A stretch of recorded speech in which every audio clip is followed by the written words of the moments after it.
Halo teman-teman, siapakah di antara kalian yang sudah pernah mendengar istilah pedagogi Ignatian? Atau barangkali dari antara kalian yang sudah pernah memahami belajar tentang pedagogi Ignatian? Jika belum ada atau jika sudah ada, mari kita lihat penjelasan peneguhan tentang pedagogi Ignatian. Hari ini kita akan belajar tentang pedagogi Ignatian, paradigma pedagogi Ignatian.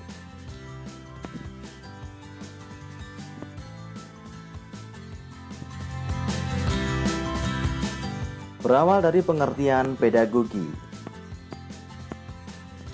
Pedagogi adalah seni mendidik, metode pembelajaran atau learning theory atau filosofi dari pembelajaran. Metodologi sendiri berasal dari kata Yunani, paidagogos, yang berarti pengasuh dari anak-anak.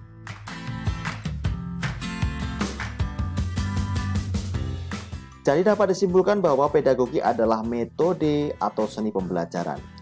Ketika berbicara mengenai metode, berarti pertanyaan dasarnya ialah bagaimana cara yang harus ditempuh oleh seorang guru dalam mendidik agar para siswa sampai pada memperoleh manfaat dari pengajaran dan pendidikan yang maksimal. Paradigma di sini meliputi corak dan proses tertentu dalam mengajar. Dalam konteks pembelajaran di Koleksi Gonzaga, kita secara khusus akan mendalami tentang pedagogi Ignatian atau sering disebut dengan paradigma pedagogi Ignatian. Singkatnya ialah PPI. Mengapa kita perlu mempelajari pedagogi Ignatian? Karena ini merupakan metode pembelajaran yang terbukti ampuh digunakan oleh 827 Jesuit School di seluruh dunia.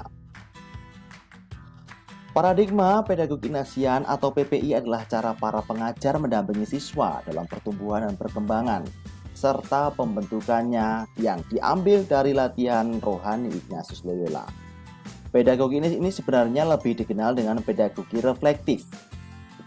Dengan demikian, PPI sebenarnya merupakan dinamika pengajaran yang diharapkan dapat diterapkan untuk mencapai pendidikan yang semakin berkualitas tinggi sesuai dengan visi Kolese. Di SMA Kolese Gonzaga, pendidikan ini berbasis pedagogi Ignatian reflektif.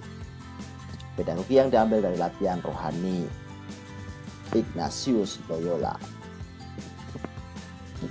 Ada apa saja pedagogi Ignatian tersebut? Ada konteks, pengalaman, refleksi, aksi, dan evaluasi. Konteks adalah fakta-fakta yang sedang terkait, yang sedang terjadi dari pengalaman pribadi. Kita diajak untuk mengenal konteks yang lebih luas. Pengalaman atau experience. Apa yang kamu lihat, apa yang kamu amati, apa yang sedang kamu dengar, yang sedang kamu tonton. Refleksi ini terkait dengan kompeten, compassion, dan consent. Aksi ini terkait dengan komitmen. Evaluasi ini terkait dengan eksamen. Sekarang adalah tujuan belajar pedagogi Ignatian. Apa tujuan kita belajar pedagogi Ignatian? Tujuan belajar pedagogi Ignatian adalah dengan melakukan refleksi, siswa menimbang dan memilih pengalaman-pengalaman untuk menemukan dirinya yang otentik. Dengan cara ini, ia dapat mengambil keputusan dan bertindak sesuai dengan martabat yang luhur. Melalui pedagogi Ignatian kita diajak untuk mengkondisikan belajar secara bersungguh-sungguh. Yang tidak hanya pengetahuan saja dan informasi, melainkan kedalaman refleksi hidup pribadi. Pedagogi Ignatian merupakan suatu proses yang tidak bisa dilepaskan dari pola berpikir dan pola bertindak. Proses ini selalu mengarah pada adanya sebuah perubahan aksi nyata sampai ke evaluasi. Pembelajaran dan pendekatan pedagogi Ignatian merupakan pembahasan mengenai realitas atau kenyataan dan merupakan penggalian pengalaman kusagawan dan kusagawati. Pedagogi inaksian adalah proses dalam membangun motivasi. Setiap permasalahan harus berangkat dari konteks. Dengan mengetahui konteks, kita akan paham fakta-fakta yang sedang terjadi dan menerima realita pengalaman pribadi. Pola dalam pedagogi inaksian bisa diartikan sebagai model pembenjabaran prinsip-prinsip pembelajaran yang menekankan pada aspek reflektif. Kita akan bicara tentang konteks. Proses pendidikan tidak pernah bergerak dari ruang hampa. Oleh karena itu, pengalaman manusia harus menjadi titik tolaknya. Pengalaman konteks merupakan bentuk konkret perhatian dan kepedulian terhadap siswa. Perhatian dan kepedulian ini merupakan dua hal pokok sebagai awal untuk melangkah. Konteks yang dimaksudkan dalam pedagogi inaksian adalah lingkungan hidup kita, latar belakang keluarga kita, teman-teman pergaulan kita, budaya masyarakat kita, pengaruh-pengaruh media, musik, ekonomi, politik, agama, dan potensi-potensi kita. Kita akan bicara tentang pengalaman. Pengalaman diartikan sebagai pengetahuan dan keterampilan yang Anda dapatkan melalui tindakan untuk jangka waktu tertentu. Proses mendapatkan pengetahuan dan keterampilan, itu maksudnya.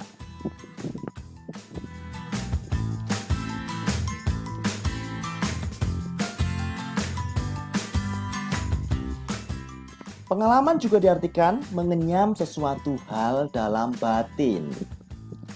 Ignatius juga menekankan bahwa pengalaman dimaksudkan untuk merasakan sesuatu yang internal, yang melibatkan seluruh pribadi orang, pikiran, hati, dan karena tanpa perasaan internal yang digabungkan dengan pemahaman intelektual, maka belajar tidak akan membuat seorang untuk bertindak. Singkatnya ialah, melalui pedagogi inaksian, pada bagian pengalaman ini, kita diajak untuk mampu mengenyam sesuatu atau konteks dalam batin yang meliputi seluruh pribadi, budi, perasaan, dan kehendak yang berasal dari konteks yang kita serap atau kita pahami dan mengerti. Kita akan belajar tentang refleksi.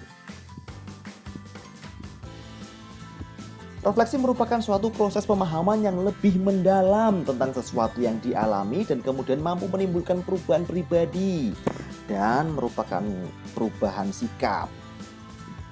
Dalam konteks belajar, refleksi merupakan kegiatan menyimak kembali secara intensif pengalaman belajar antara lain materi belajar, pengalaman, ide-ide, usul-usul, atau reaksi spontan agar dapat memahami dan menangkap maknanya secara lebih mendalam.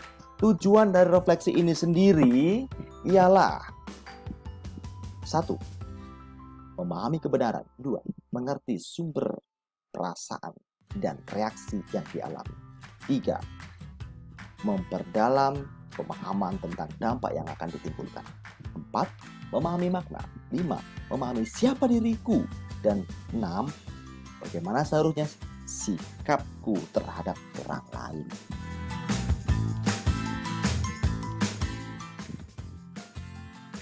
Kita akan belajar tentang aksi. Tahap ini didasari dari buku latihan rohani Santo Ignatius Loyola nomor 230. Cinta harus lebih diwujudkan dalam perbuatan daripada diungkapkan dalam kata-kata. Aksi adalah tindakan yang muncul karena pengalaman-pengalaman yang telah direfleksikan. Dan tindakan-tindakan inilah yang ditunjukkan atau dipraktikkan. Aksi adalah langkah lebih lanjut dari apa yang sudah didapatkan dari pengalaman kita, atau mengembangkan diri lebih penuh, konkretisasi dari panggilan hidup, dan refleksi yang mendalam. Atau kita dapat menyingkatnya demikian: Aksi adalah pertumbuhan batin seseorang berdasarkan pengalaman yang telah direfleksikan. Maka kita menemukan dua tahap dalam aksi. Yang pertama adalah langkah pilihan batin, di mana suatu kemampuan akan muncul setelah terjadi pemahaman kognitif, pengalaman-pengalaman yang disertai perasaan-perasaan afektif, baik yang bersifat positif maupun yang negatif. Muncul pilihan-pilihan yang harus diambil setelah mengetahui kebenaran dari proses pemaknaan sebelumnya. Langkah kedua tentang lahiriah ialah perwujudan langkah batin, aksi nyata secara konkret, baik berasal dari makna positif, yaitu mendorong untuk meningkatkan diri menjadi lebih baik, maupun makna negatif, mendorong untuk memperbaiki, mengubah, mengurangi, ataupun menghindari hal-hal yang menimbulkan pengalaman negatif itu. Berikutnya kita akan belajar tentang evaluasi. Adalah proses sistematis untuk mengumpulkan, mengolah, dan kemudian mengambil keputusan untuk memberikan nilai atas perkembangan pribadi. Evaluasi menjadi usaha untuk menilai seberapa jauh kita berkembang terkait dengan daya penalaran hati kita dan semangat hidup kita.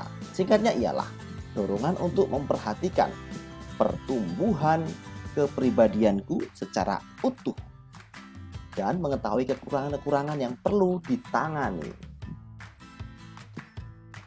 Berikut ini saya akan menceritakan atau berbagi contoh bagaimana pengaplikasian pedagogi Ignatian. Victus adalah guru Gonzaga. Ia sharing tentang kenakalan remaja di Jakarta. Kepada siapa? Kepada kelas IPS dan IPA. Dalam sharingnya, Victus mengajak siswa-siswinya untuk sadar akan kenakalan diri. Berikut cara Victus melihat kenakalan remaja dengan menggunakan metodologi Ignatian. Pertama, konteks. Penggunaan narkoba di kalangan remaja di Jakarta.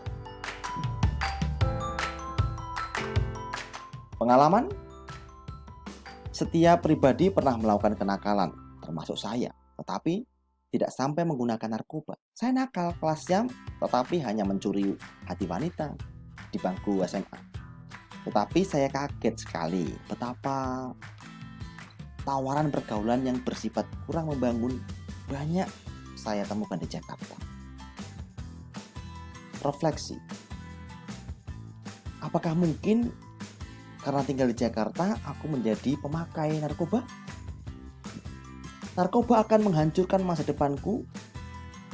Aku harus berhati-hati. Sampai saat ini aku masih nakal. Pikiran negatif, menggerutu, menjelekkan orang lain, dan lain-lain. Semua itu bakal menyesatkan aku, menghambat kedewasaanku.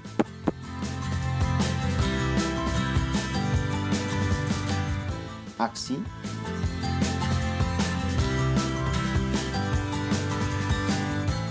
Sampai saat ini aku masih punya kenakalan, meskipun bukan narkoba. Tetapi itu bahaya. Kenakalanku akan kuusahakan untuk membuang perasaan negatif ke orang lain. Tidak lagi menggerutu, menghindari pikiran negatif dan kotor. Evaluasi. Setelah aku lakukan aksi dan niatku selama hari ini cukup sulit dan perlu latihan lebih banyak. Mungkin saya perlu sertakan dengan doa batin. Tugas asinkron. Untuk kalian semua, silakan sikapilah pandemi dengan menggunakan pedagogi Ignatian. Kerjakan di Google Classroom. Oke guys, terima kasih. Semoga pelajaran hari ini membuatmu mampu dan bertambah wawasan, semakin bertambah pengetahuannya ketika kita harus belajar menggeluti spiritualitas Ignatian. AMDG.